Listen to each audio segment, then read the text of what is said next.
L'objectif de la réaction inflammatoire aiguë était de recruter un maximum de leucocytes pour qu'ils viennent sur le lieu de l'inflammation afin d'éliminer les agents infectieux. Alors voyons maintenant comment ces leucocytes éliminent-ils ces agents. Une fois arrivés sur le lieu de l'infection, certains leucocytes vont se transformer en macrophages. Les macrophages ont la capacité à réaliser la phagocytose. Ces macrophages, on les appelle aussi des phagocytes. Donc vous voyez ici un schéma qui représente les différentes étapes de la phagocytose. On va les voir une par une. La première étape se nomme l'adhérence. Vous repérez en marron ici le phagocyte ou macrophage. Ce phagocyte va reconnaître des molécules qui se trouvent à la surface de la bactérie qui est ici l'élément à éliminer. Donc adhérence, on parle d'adhérence puisqu'il y a une reconnaissance, un accolement entre le macrophage et la bactérie. La suite, c'est que ce macrophage va émettre des prolongements cytoplasmiques qui entourent progressivement la bactérie à éliminer. Deuxième étape, c'est l'ingestion. On retrouve la bactérie qui se trouve maintenant à l'intérieur d'une vésicule cytoplasmique. Donc elle a été ingérée. Troisième étape, c'est la digestion. Le macrophage va fabriquer des enzymes qu'il va déverser dans la vésicule cytoplasmique. Ces enzymes sont comme des ciseaux moléculaires qui vont découper la bactérie. La bactérie est réduite en fragments que l'on voit ici en rouge.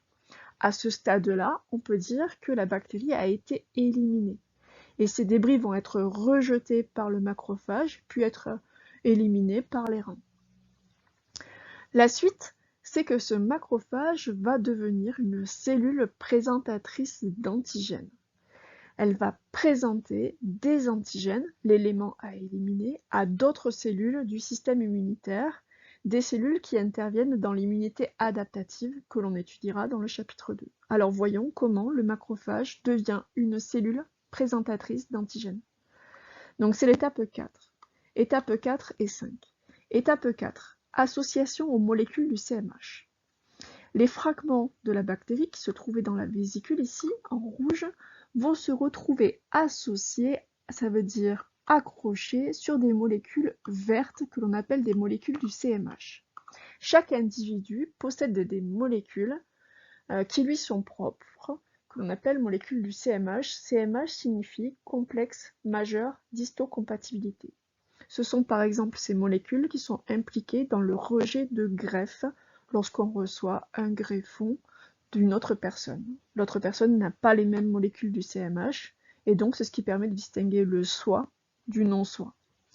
Donc je reviens aux fragments en rouge qui sont fixés sur ces molécules du CMH dans la vésicule ici. L'étape suivante, c'est que cette vésicule va fusionner avec la membrane plasmique du macrophage et se retrouver donc à l'extérieur. Donc maintenant, cette cellule, qui était un macrophage, est devenue une cellule présentatrice d'antigènes, puisqu'elle présente à sa surface l'élément à éliminer, l'antigène en rouge, associé à des molécules du CMH en vert.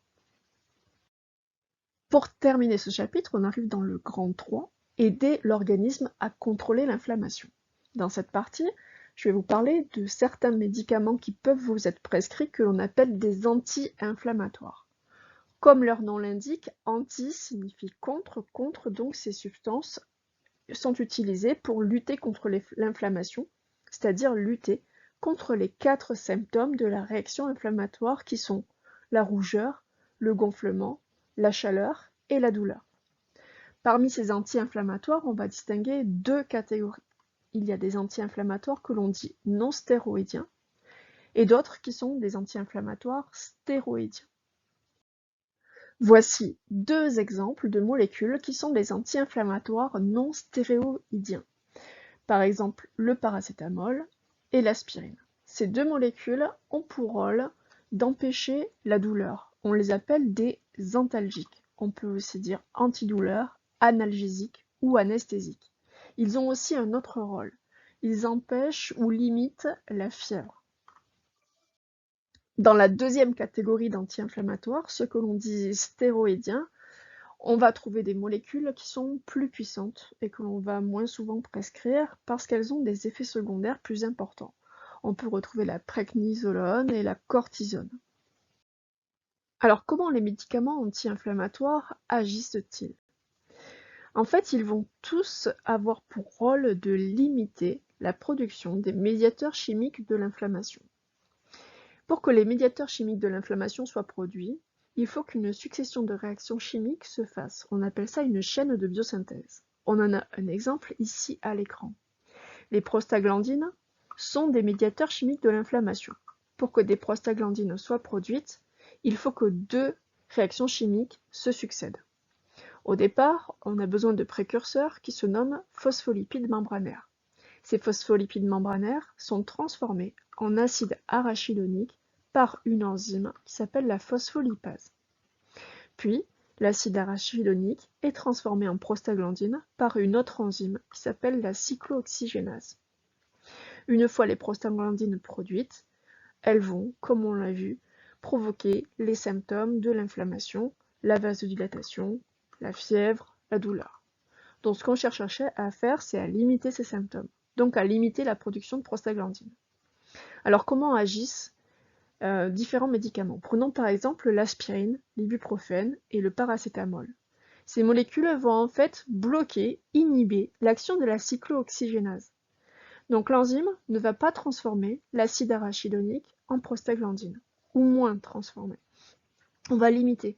Donc moins de prostaglandines seront produites et les symptômes seront alors limités. Quant aux corticoïdes, eux vont agir sur la première réaction chimique, ils agissent sur la phospholipase et l'empêchent de transformer les phospholipides membranaires en acide arachidonique. Donc si on limite la production de médiateurs chimiques de l'inflammation, on va limiter les symptômes. L'effet néfaste que l'on ne recherche pas, c'est qu'en limitant les symptômes de la réaction inflammatoire, on limite aussi le recrutement, l'arrivée de leucocytes sur le lieu de l'inflammation. Et donc si on limite leur arrivée, on limite aussi la phagocytose, l'élimination de ces éléments étrangers, et on limite aussi la production de cellules présentatrices d'antigènes. Donc en fait, les médicaments anti-inflammatoires, il faut les utiliser de manière parcimonieuse, vraiment quand c'est nécessaire, puisqu'on limite la guérison en fait. On bloque les symptômes, mais on n'aide pas à éliminer la cause de la maladie. Il y a un autre effet que l'on ne recherche pas, c'est que ces médicaments, surtout les corticoïdes, ont des effets secondaires quand ils sont pris longtemps à forte dose. Par exemple, dans ces effets secondaires, il y a la prise de poids, l'ostéoporose, c'est-à-dire la diminution de la densité osseuse. Donc ces médicaments doivent être prescrits vraiment avec parcimonie et dans une durée limitée.